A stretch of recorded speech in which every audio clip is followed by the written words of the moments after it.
Hey everyone, I'm Cameron Bertuzzi, back here with the second video in this playlist of arguments against 20 arguments against God's existence. If you need the link to the playlist, just look for it in the description.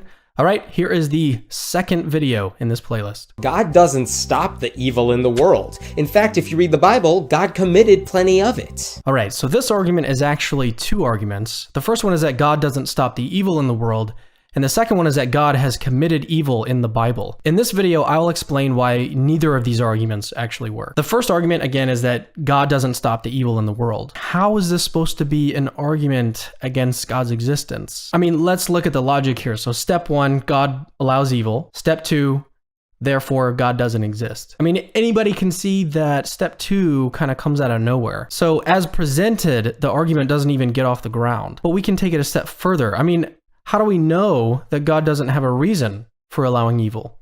We don't. One of the best reasons that theologians have offered is what's called soul building. Soul building says that without evil, we'd actually be losing out on the greatest goods. Have you ever forgiven someone that hurt you or had compassion on someone that was in pain? Now ask yourself, in a world with no evil in it at all, would you have been given the same opportunities to exemplify these goods and develop your character in these unique ways? The answer, of course, is no. So here's what I'm getting at.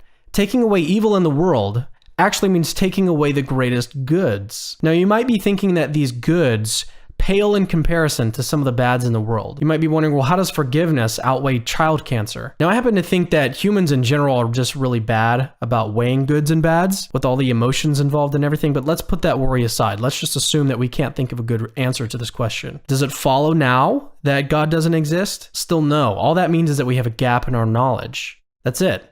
Saying, I don't know why God allows child cancer, but surely God has a reason, is a completely legitimate answer. After all, there is a limit in what we can understand, so we shouldn't expect to know everything. So the gap between God allows evil, step one, and therefore God doesn't exist, step two, is actually really big. All right, let's go back to the second claim. The second claim is that God committed evil acts in the Bible. Now, if Himmet had actually mentioned one of these, we could have taken a closer look. But since he hasn't, I've got to give more of like a general response. So let's list out the steps again, just like we did for the first claim. Step one, the Bible depicts God as committing evil acts. And then step two, therefore God doesn't exist. I mean, again, step two kind of just pops into being out of nothing. God's existence doesn't depend on how we interpret the Bible. I mean, maybe our interpretation is false. So let's assume the actual worst case scenario that some passage in the Bible, again, we don't have specifics, but some passage in the Bible depicts God as evil. Does it now follow that God doesn't exist? Of course not. All that would be required is for the Christian to develop a more nuanced interpretation of that particular text. This is why arguments against the Bible are not really good arguments against God's existence. When I point this out to skeptics, and actually a lot of Christians respond this way too, is they'll give a kind of slippery slope type argument.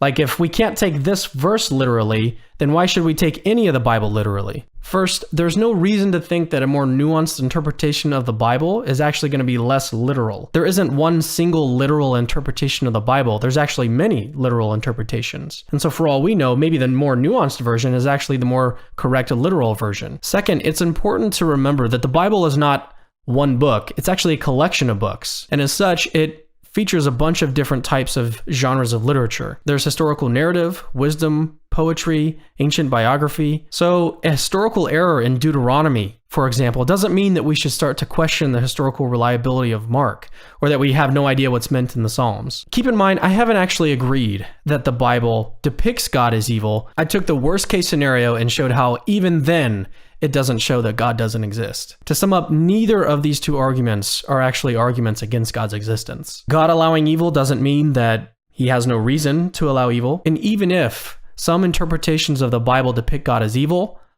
all that's required of the Christian is to adopt a different interpretation. It doesn't follow that the Bible has an error, nor does it follow that God doesn't exist. All right, thanks for watching.